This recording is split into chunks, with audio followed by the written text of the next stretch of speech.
નમસ્કાર.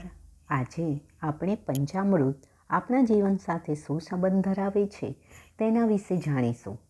પયોદરી ઘૃતં ચૈવ મધુચ શર્કરાયુતં પંચામૃતં મયા નીતં સ્નાનાર્થં પ્રતિગૃહ્યતામ. દૂધ, દહીં, ઘી, મધ અને સાકરથી યુક્ત પંચામૃત તમારા સ્નાન માટે લાવ્યો છું, માટે તેનો સ્વીકાર કરો. ગણપતિ પૂજન હોય કે મા લક્ષ્મી, કૃષ્ણ, શિવ પૂજન હોય, પંચામૃતનો અભિષેક કર્યા વગરની પૂજા અધૂરી જ રહે છે. ભગવાનને દૂધ, દહીં, ઘી, સાકર અને મધથી નવડાવવા પાછળ એક વિશિષ્ટ ભાવ રહેલો છે. ભગવાનની પૂજા આપણા આત્માના વિકાસ માટે છે. 5 પ્રતીકો પાછળ સુંદર ભાવ રહેલો છે. પંચામૃત સ્નાનમાં રહેલું દૂધ એ શુભ્રતાનું પ્રતીક છે. આપણું જીવન શુભ્ર હોવું જોઈએ, ચારિત્ર ઉજ્જવલ અને કીર્તિ ધવલ, કર્મ વિશુદ્ધ, મન નિર્વિકારી, હૃદય નિર્મળ અને પવિત્ર હોવું જોઈએ. આવા માનવની પૂજા ભગવાન ન સ્વીકારે તો બીજા કોની પૂજા સ્વીકારે? જ્યાં જ્યાં નિર્મલતા ત્યાં સંપત્તિ અને જ્યાં જ્યાં મલિનતા ત્યાં આપત્તિ. પય સ્નાન પછી દધી સ્નાન. ચંદ્ર જેવું અને બધા દેવોને પ્રિય એવું દહીં સ્નાન અર્પણ કરું છું. કૃપા કરીને તેનો સ્વીકાર કરો. દહીંમાં સ્નેહ છે. દહીંમાં એક વિશિષ્ટ ગુણ છે કે બીજાને પોતાના જેવું બનાવે છે.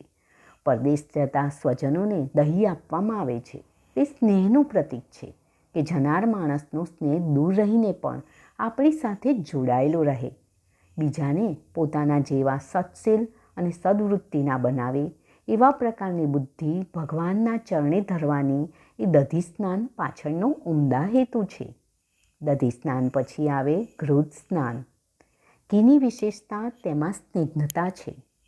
નવનીતથી, માખણથી બનતું અને સંતોષ આપનારું ઘી હું તમને સ્નાનાર્થે અર્પણ કરું છું, તો તેનો સ્વીકાર કરો. ભગવાનને ઘૃત સ્નાન કરાવતી વખતે સતત એ લક્ષમાં રાખવાનું છે કે આપણું જીવન પણ ઘીના જેવું સ્નિગ્ધ અને સ્નેહયુક્ત બનાવવાનું છે. આપણા બધા સંબંધો સ્નેહાળ રાખવાના છે.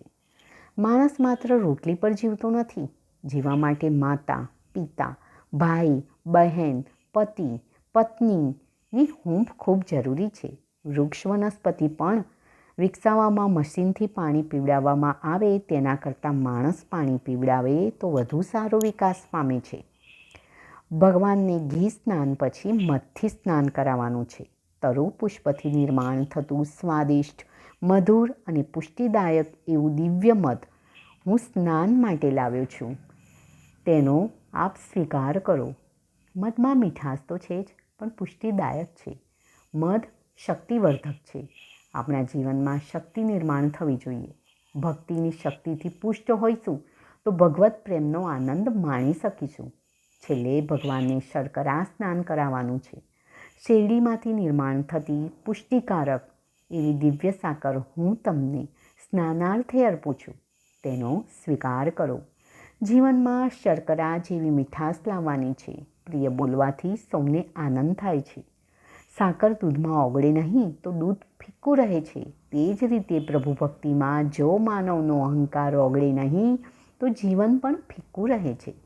ભગવાનને કરાવાતા પંચામૃત સ્નાનમાં આપણી ભક્તિ પ્રગટ થાય છે. સ્નાન કર્યા પછી પંચામૃત પાનથી આપણે શક્તિવર્ધક થઈએ.